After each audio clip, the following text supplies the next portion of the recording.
Welcome to Data Science with EJD.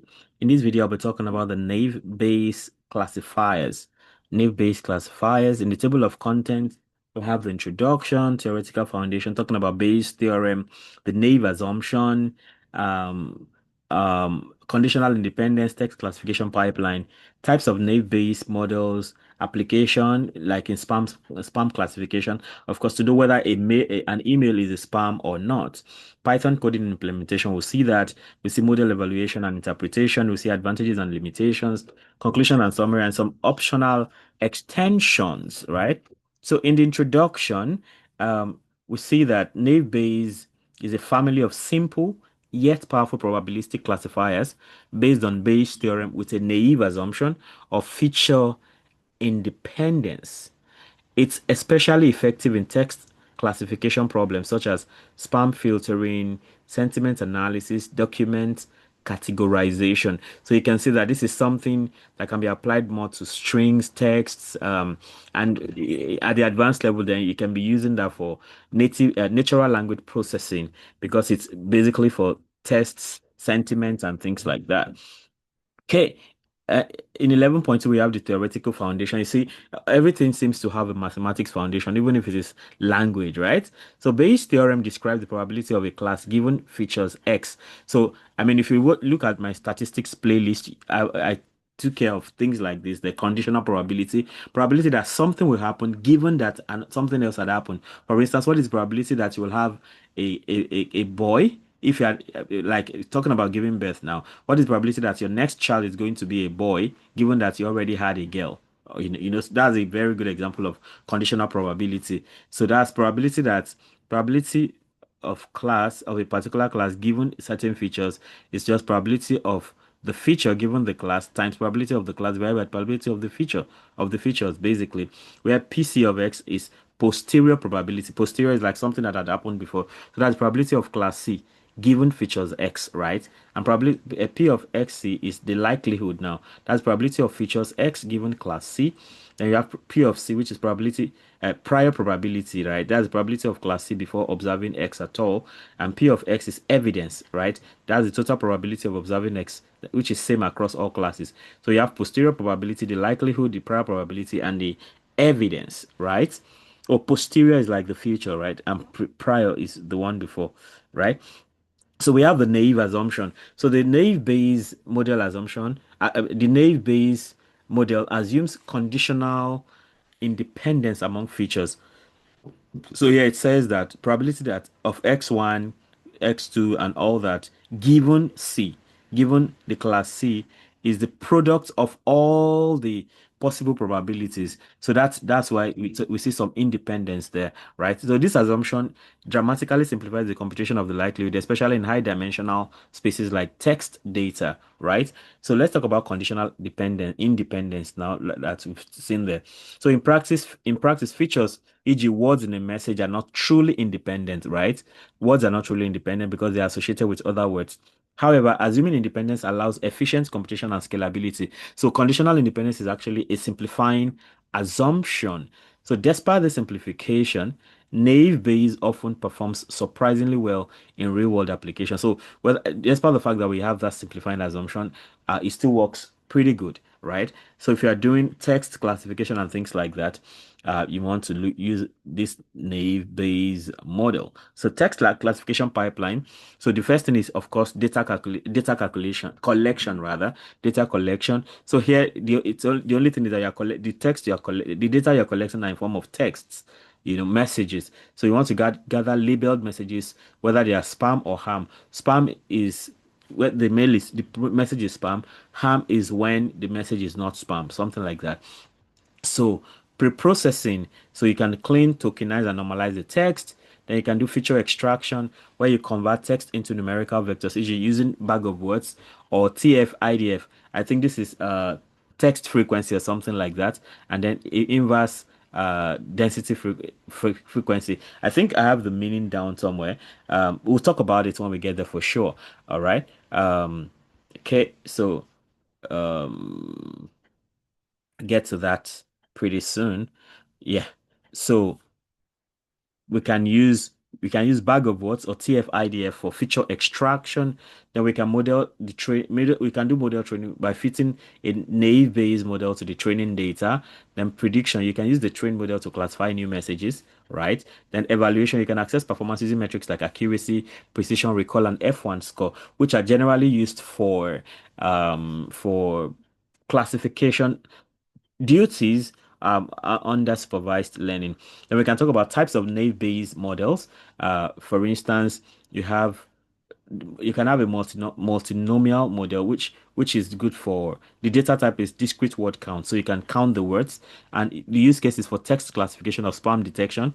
Then you also have Bernoulli model, naive-Bayes Bernoulli model. So it's binary, it has binary features where whether a particular word is present or absent. Then it's good for short texts or keyword detection. Then you can also have a naive-Bayes Gaussian model that works with continuous data like census reading or image data, right? So that those are types of naive-Bayes models. Then in 11.4 we have application in spam classification. So the goal is to classify text messages as spam or not spam, which is ham, based on word usage patterns. And we are using a very nice data set called the SMS spam collection data set. It's a popular data set on, I think, on Kaggle. It has 5,574 SMS messages labeled as spam or ham. All right. That's what we are working with here. Okay. Um, okay. I guess, let me see. Yes, I have to bring it back. Yes. Nice. Okay. So, now let's talk about the Python coding implementation. So of course you need to install Panda scikit-learn. We've used this a lot. So, but if this is your first time, you want to install all this. But I think there's no big deal about this really because we've been using it before now. So you can now do the step-by-step code. You import pandas. You import uh the regular culprit, so to speak. So of course here now we now need feature sklearn.feature extraction.text because we now need a count vectorizer. All right. So then we need the naive Bayes we are using here is the multinomial naive Bayes.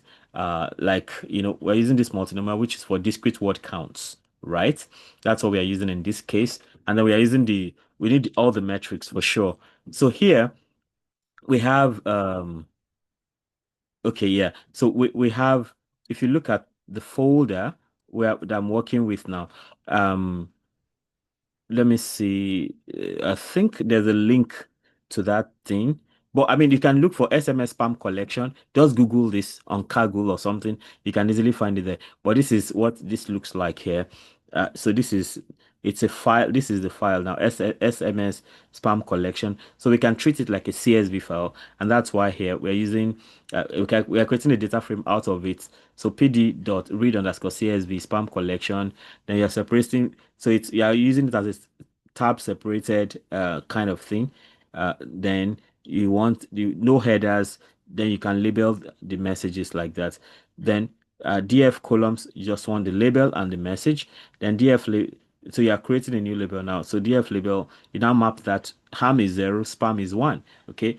Um, so if you run this now, it shows you the data frame. So you see we have this many 5572 rows and 2 columns. So we have the label 0 for ham, that is not spam, and 1 for spam, right? So go until wrong point, crazy available, blah blah blah. This is a message like that there, and all that. The last one, a ROFL, it's true to its name. So these are general messages. So the deal is to see whether they are want to model that using the naive Bayes model. In particular, we are using the multinomial model in this situation because that's what we are calling. Okay, I've run that, sure. So next is want to split the data, then want to test text to vector, want to do convert text to vector. Okay, I thought I had actually brought up the line numbers, yeah, so we can easily reference this. Okay. Yeah, so now we split the data. That's a standard already, except for the fact that we have a little bit of difference here because we're working in text. We have X train X test as usual, Y train Y test, then train test split. Then now we have instead of, we're using X and Y here. So now it's be df of the column, the message column and the label column. Then the test size is 0.2. So it means you're using 80% of the data set to train the model, and random state to make sure nothing changes, as even if you run the code as many times as possible. So text to vector, now you need, so you have a label named vectorizer where you now count vectorizer. You use the count vectorizer function. Then you now have xtrain vectorizer dot fix. So the vectorizer now dot fit transform with the xtrain, and then xtext vec. So you have vectorizer dot transform xtext. So this is how you do the split here in this case. And for to train the model, as usual, you have the model equals multinomial naive bayes, and then model fit. Now this is where you do the training, x train vec y train, like that. And then you can predict in line 14 y pred is model dot predict dot x test vec, and then you can have evaluate the accuracy and classification, get a classification report. And this is what we have. All right, so the overall accuracy is 0.99%. That's a lot. I mean, 0.99, that's 99%. So that shows a great level of accuracy. What data set are we using again? Oh yeah, we are using that SMS something. So it means that so this going by accuracy, we have a very high level, right? So based on all these results, now model evaluation and interpretation metrics explain accuracy, that's overall correctness, that's 0.9, almost 100. Then for the precision now, that's for the spam. So of predicted spam, how many were actually spam? So precision tells us that, oh, for spam now, what is for the spam predicted, how many were actually spam? That's 99%, going by precision. Then for recall now, coming to recall for spam, that's of actual spam, how many were correctly identified? 100% was actually identified. No, for spam, 100% was identified here. For recall here, 94% were identified as spam that were actually spam. So it means that 6% were not spam, but they were identified as spam, right? So that's still a good one. For F1 score, that's harmonic mean of precision and recall. That's 97%. That's still a lot. So I think so 966 were identified as spam, 149 as not spam, but the performance is generally not bad at all. All right. So let's look at some advantages and limitations. Okay, the advantages first. So it's simple and fast. It works well with text, large text data sets. It is effective even with less training data. It is easily interpretable, of course, as you can see. Once you see these figures, the overall accuracy already tells you a good story that the model is pretty nice. Then the limitations, it assumes independence of features, which is not always true. Like if you have a text, the words are not totally independent of themselves. So it assumes independence of features. It may underperform with correlated features, and it is not ideal for tasks requiring complex relationships.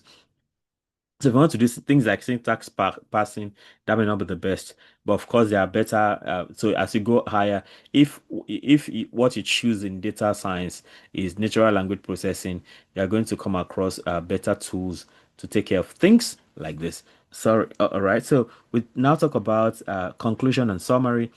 Naive Bayes uses Bayes' theorem and assumes feature independence. It is highly effective for text classification, especially in detecting spam. Despite its simplicity, it performs well with real-world data and scales efficiently. Understanding the underlying conditional probability model helps demystify the prediction process and build solid foundations for more advanced probabilistic models, right? So you have optional extensions. You can use the TF IDF vectorizer instead of simple bag of words. All right. So what we used here is that simple bag of words vectorizer. So we have count. So that's count vectorizer. So we can use the TF-IDF, right?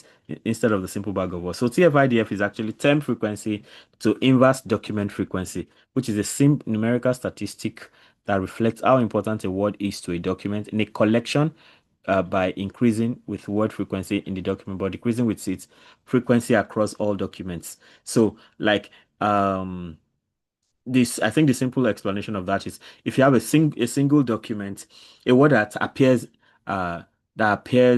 very often in a single document should appear important. But if you take it across documents, the more a word appears, the more it's not, the more like the words like THEOF these are very common words like that. So you want very special words depending on what exactly you're looking for. So you can also implement the Bernoulli naive Bayes and compare with the multinomial naive Bayes to see how that works. So you can, instead of using the Bernoulli, so I think all that will just change here is you know as download this, and then you can use, instead of the multinomial here, you use the Bernoulli thing and then compare the results to see which works better. Of course, this one is actually, it gives a good result. The result is not bad at all. But let's see if Bernoulli can even do better. Then you can visualize word frequencies for spam versus ham, and then you can deploy as a web app using Streamlit or Flask. So these are some possibilities we can actually get to do. All right. So this is the end of this. Thank you so much for listening. Let me know how helpful this video is for you. If you have subscribed, thank you for that. If you have not, please go ahead and subscribe, and be sure to hit the notification bell so you can always get alerted each time a new video is released. Don't forget, you can download all my code sheets and data sets, if any, so that you can actually, in fact, that's the first thing you should do. Download the sheets first, and as I do it, follow along so you can actually get a hang of what exactly I'm doing here. So subscribe, hit the notification bell so you can always get alerted every time a new video is released, and like and share also so that more people can have access to this great content. On my channel, you can become a member. Of course, if you subscribe, of course, you get all the benefits you've been getting. If you want a bit more, some more benefits, you can become a member of the channel at different categories, silver, bronze, silver, and gold access for now. All right, so feel free. Till I come your way again, keep doing data right. I think in the next video, I'll be talking about what's that now? I'm not too sure. Now, new base, I think that should be support vector machines. Yes, I'll be talking about support vector machines for classification, and after that I'll be digging deep into the classification metrics. So watch out for these interesting videos as they come. See you next time. Bye.